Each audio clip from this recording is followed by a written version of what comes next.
Pecinta sepak bola Indonesia, kali ini kakak akan memberikan berita-berita terupdate dan menarik seputar sepak bola nasional untuk kalian semua. Selamat menyaksikan!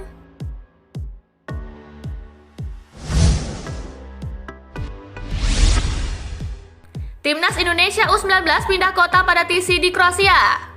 Timnas Indonesia U19 melanjutkan pemusatan latihan di Kroasia. Namun kali ini pasukan Sinteyong harus berpindah dari Svati Martinamuri ke Split, Kroasia.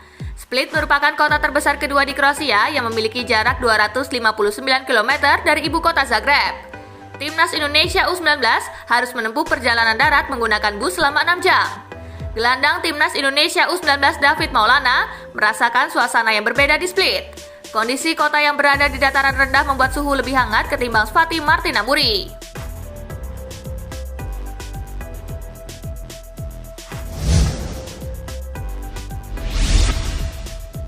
Lanjut TC di Kroasia, Timnas Indonesia U19 dinanti sejumlah uji coba. Timnas Indonesia U19 berpindah lokasi latihan. Bila biasanya di Steffi Martin, kini David Maulana dan kawan-kawan berpindah ke daerah Split. Perjalanan panjang dilakukan Timnas Indonesia U19 dalam perpindahan ini. Setidaknya menghabiskan waktu 6 jam perjalanan darat. Pasca perjalanan panjang, pelatih Sinteyong memutuskan meliburkan latihan pada hari ini. Hal ini diutarakan langsung oleh media officer Timnas Indonesia, Bandung Saputra. Hari ini tidak ada latihan karena memang habis perjalanan panjang. Kami akan memulai latihan pada Minggu 4 Oktober 2020, ucap Bandung Saputra. Kami sudah ada sejumlah laga uji coba, tetapi lawan nanti akan diupdate lagi. Tugas Bandung Saputra, yang notabene bagian dari divisi media PSSI.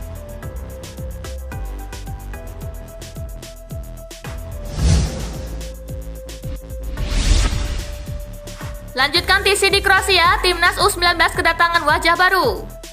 Timnas Indonesia U19 dipastikan tetap bertahan di Kroasia untuk melanjutkan pemusatan latihan mereka. PSSI memastikan bahwa skuad Garuda Muda akan memiliki laga uji coba baru di Kroasia pada bulan ini. Nantinya skuad Timnas U19 akan kedatangan satu pemain tambahan, dia adalah bek keturunan Inggris Elkan Bagot. Kepastian ini diungkapkan oleh PLT Sekjen PSSI Yunus Nusi beberapa waktu lalu, di mana pihak federasi dari klub Ipswich Town akan mengatur tanggal yang cocok kapan sang pemain akan bergabung. Respon klubnya menyetujui karena memang rencana gabung tanggal 2 Oktober, kata Yunus Nusi. Sekarang kami tinggal cari waktu yang tepat saja untuk Elkan Bagot datang ke Kroasia karena klubnya sudah memberi izin, tutur Yunus Nusi.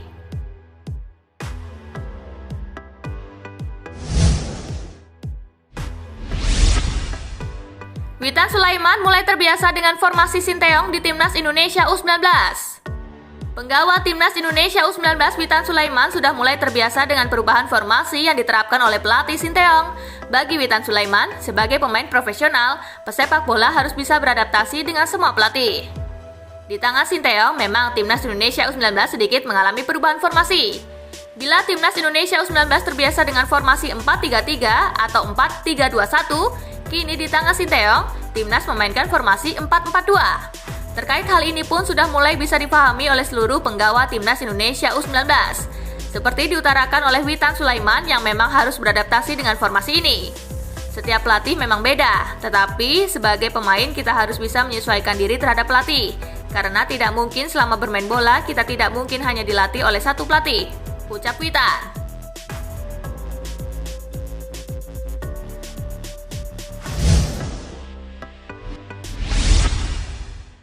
Timnas Indonesia U16 akhiri TC di Cikarang. Timnas Indonesia U16 telah menyelesaikan pemusatan latihan yang berlangsung di Stadion Wibawa Mukti Cikarang. Pelatih Bima Sakti mengaku puas dengan peningkatan yang ditunjukkan anak asuhnya. Selama hampir 2 pekan, Timnas Indonesia U16 menggelar pemusatan latihan. Upaya itu dilakukan pelatih Bima Sakti untuk meningkatkan kemampuan para pemainnya.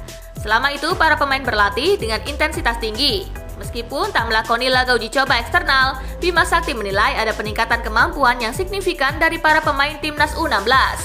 Setelah pemusatan latihan ini berakhir, para pemain Timnas Indonesia U16 bakal dipulangkan ke daerah asal masing-masing pada Minggu 4 Oktober 2020. Pelatih Bima Sakti akan menunggu instruksi dari PSSI untuk menentukan program latihan selanjutnya.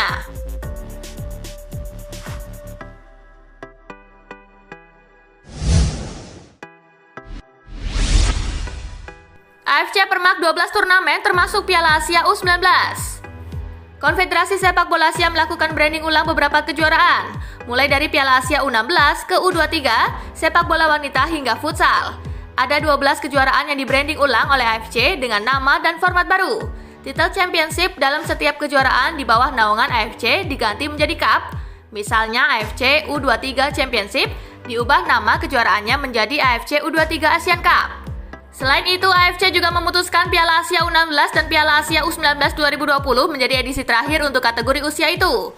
Mulai 2023, Piala Asia U16 akan menjadi Piala Asia U17.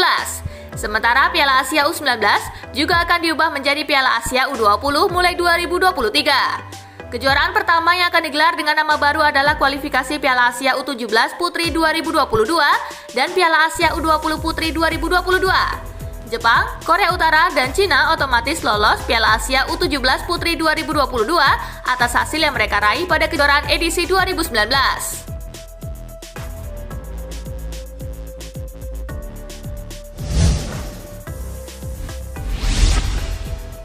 Satu pemain Persipura Jayapura positif terpapar COVID-19.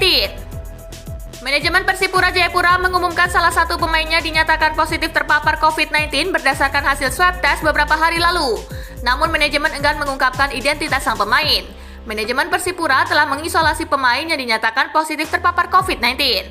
Penerapan protokol kesehatan bagi pemain tersebut salah satunya diisolasi.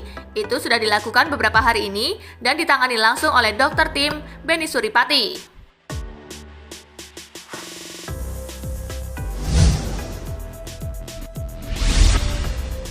Satu pemain Persipura positif COVID-19, Jackson Tiago anggap bukan masalah. Pelatih Persipura Jayapura Jackson Tiago menyebutkan jika salah seorang pemainnya yang terpapar COVID-19 tak membuat program latihan timnya menjadi terganggu.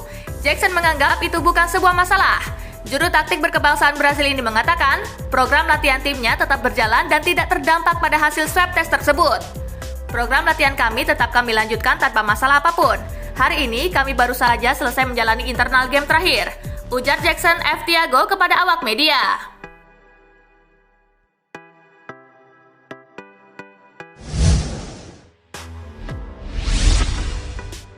Bos Persik Kediri dinyatakan positif COVID-19. Penularan virus corona tidak hanya menghampiri pesepak bola di Indonesia, tetapi juga pemilik klub. Kali ini Presiden Persik Kediri Abdul Hakim Bafagi yang dinyatakan positif terpapar COVID-19. Hakim mengutarakan ia rutin melakukan tes kesehatan untuk memastikan dirinya dalam kondisi bagus selama beraktivitas di Jakarta. Seperti diketahui, Jakarta merupakan kota yang memiliki kasus pandemi virus corona tertinggi di Indonesia. Menurut salah satu presiden klub termuda di Indonesia ini, dirinya banyak bertemu orang selama beraktivitas di Jakarta. Hakim dinyatakan terpapar COVID-19 setelah melakukan swab test Rabu 30 September.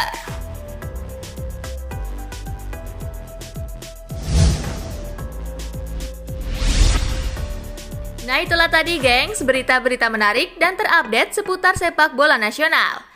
Simak terus ya berita-berita menarik lainnya dari Spasi Football Indonesia. Sampai jumpa di pembahasan selanjutnya.